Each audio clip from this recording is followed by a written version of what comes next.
Hi friends, ఏం చేస్తుర్రు అందరూ? ఇగో ఈరోజైతే పైసలు పంచుకోవడం అయితే కంప్లీట్ అయిపోయింది. నాకెంత వచ్చినాయి అంటే చూడండి, ఇగో ఎంత వచ్చినాయి. 27 రోజుల కష్టం నా చేతికైతే ఇన్ని వచ్చినాయి. చూడండి, ఇవి ఎంత వచ్చినాయి అనేది అయితే గెస్ చేసి కామెంట్ చేయండి. ఈ వీడియో ఎండింగ్ వరకు చూడండి. నాకు ఎంత వచ్చినాయి, 27 రోజుల కష్టం ఎంత వచ్చినాయి అనేది అయితే చెప్తాను. దీని వెనుక ఎంత కష్టపడి ఎంత చేస్తే ఇన్ని పైసలు చేతికి వచ్చినాయి అనేది అయితే చెప్తాను. ఫస్ట్ అయితే మీరైతే ఇవి ఎన్ని వచ్చి ఉంటాయి అనేది అయితే కామెంట్ చేయండి. నాట్లకు ఈసారి నాట్ల పైసలు అయితే నాకు ఇన్ని వచ్చినాయి.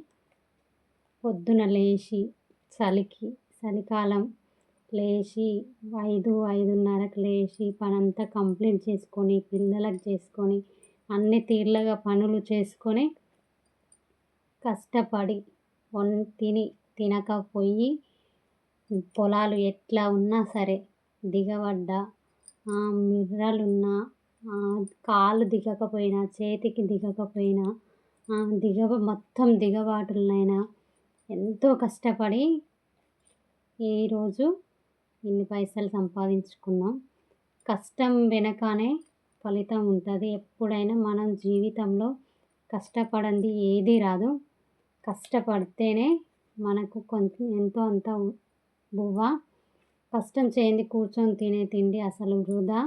అట్లా తినడం కంటే మన కష్టం మన రెక్కల కష్టం మీద మనం బ్రతకడం అనేది మనకు ఒక గొప్ప వరం. మనం రెక్కలు ఆడినంతసేపు మనం ఖచ్చితంగా కష్టపడాలి. మనం సంపాదించుకొని మనం తినే తిండిలో తృప్తి ఉంటుంది. ఒకరు చేసి పెడితే తినే తిండిలో అసలు తృప్తి ఉండదు. వాళ్ళు చేసుకొచ్చి పెట్టిరుగా అన్న అపోహలో ఉంటాం మనము ఎప్పుడు. అట్లా కాదు, అట్లా ఉండొద్దు. మన చేతనైన పని, రూపాయి పని చేతనైనా సరే రూపాయి పని చేసుకొని ఆ రూపాయి తెచ్చుకొని తింటే చాలా తృప్తినిస్తుంది. మన సొంత రెక్కల కష్టంతో రూపాయి సంపాదించిన చాలా హ్యాపీ. నాకైతే ఈరోజు చాలా హ్యాపీ. ఎట్లా అంటే నేను నాట్లు నేర్చుకొని 2 ఇయర్స్ అవుతుంది. అప్పటి వరకు నాకు నాట్లు రావు, నాటేయడం రాదు. పెళ్ళైన తర్వాత 2-3 సంవత్సరాలకి నేను నాటు నేర్చుకున్నా. 2 ఏళ్ళ నుంచి నేనైతే నాటుకు వెళ్తున్నా. పుట్టగానే ఎవ్వరము ఏం నేర్చుకోము.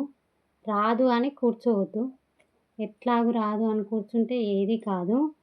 నేర్చుకోవాలి, నేర్చుకొని చేసుకోవాలి. చేసుకుంటేనే ఇక్కడి బువ్వ. అంతే కదా, మీరేమంటారు? కామెంట్ చేయండి. నేను కష్టపడి సంపాదించుకున్న డబ్బు నా చేతుల ద్వారా నా కాడ ఉన్నాయి అంటే ఒకరి రెక్కల కష్టం మీద ఆధారపడకుండా ఉంటున్నాము అంటే చాలా హ్యాపీ. నేనైతే లైఫ్ లాంగ్ ఒకరి కష్టం మీద ఆధారపడాలి అనుకోవట్లేదు. పెద్ద పెద్ద ఆశలు కూడా ఏం లేవు. ఆశలున్న మిడిల్ క్లాస్ బ్రతుకులు. ఈరోజు చేసుకున్నామంటే ఈ రోజుకే అయిపోతున్నాయి. తెల్లారి మళ్ళీ కష్టం చేసుకుంటేనే బుక్కెడు బువ్వ. అంతే కదా. ఈ మిడిల్ క్లాస్ ఫ్యామిలీలు అయితే ఎట్లా అంటే ఉన్నాయి అని ఒకరికి ఇవ్వలేము, మొత్తమే లేవు అని ఒకరి దగ్గర అప్పు తెచ్చుకోలేము. అట్లా ఉంటాయి మిడిల్ క్లాస్ ఫ్యామిలీలో. అటు అడుక్కోలేక ఇట్లా తినకుండా ఉండలేక చాలా సతమతం ఈ మిడిల్ క్లాస్ ఫ్యామిలీలు అయితే. మా ఫ్యామిలీ కూడా మిడిల్ క్లాస్ ఫ్యామిలీ. అంత ఉన్నాయి అని కాదు, మా రెక్కల కష్టంతోనే మేము చేసుకొని బతుకుతున్నాం. పెద్దగా భూములు జాగలు అలాంటివి కూడా ఏవీ లేవు మాకైతే. మేమైతే మా రెక్కల కష్టంతోనే బ్రతుకుతున్నాం ఫ్రెండ్స్ ఇప్పటి వరకు అయితే. ఏంటంటే ఈ యూట్యూబ్ ఛానల్ పెట్టడానికి కారణం ఏంటంటే యూట్యూబ్ వల్ల కూడా ఎంతో కొంత సంపాదించుకోవాలి. రెక్కల కష్టం చేస్తున్నాం కదా, కష్టం చేసేదే ఫలితంగా మనకెంతో కొంత యూట్యూబ్ ద్వారా కూడా వస్తుందేమో అన్న ఆలోచనతోనే నేనైతే యూట్యూబ్ స్టార్ట్ చేసిన. ఓకేనా. ఈసారి ఈ యాసంగి పైసలు అయితే ఎంత వచ్చినాయి అంటే 23,000 వచ్చినాయి ఫ్రెండ్స్. 23,000 చిల్లర వచ్చినాయి. మొత్తం నిండుగా పోయిన వాళ్ళకి. ఇక ఒకరోజు 2 రోజులు రాని వాళ్ళకైతే తక్కువ వచ్చినాయి. నాకైతే ఈ మనీ వచ్చింది. చాలా హ్యాపీ. ఓకేనా ఫ్రెండ్స్, బాయ్. మరి వీడియో నచ్చితే లైక్ చేయండి, షేర్ చేయండి, సబ్స్క్రైబ్ చేయని వాళ్ళు ఉంటే సబ్స్క్రైబ్ చేసుకోండి, బెల్ ఐకాన్ అయితే క్లిక్ చేయండి. Okay, thank you all, bye.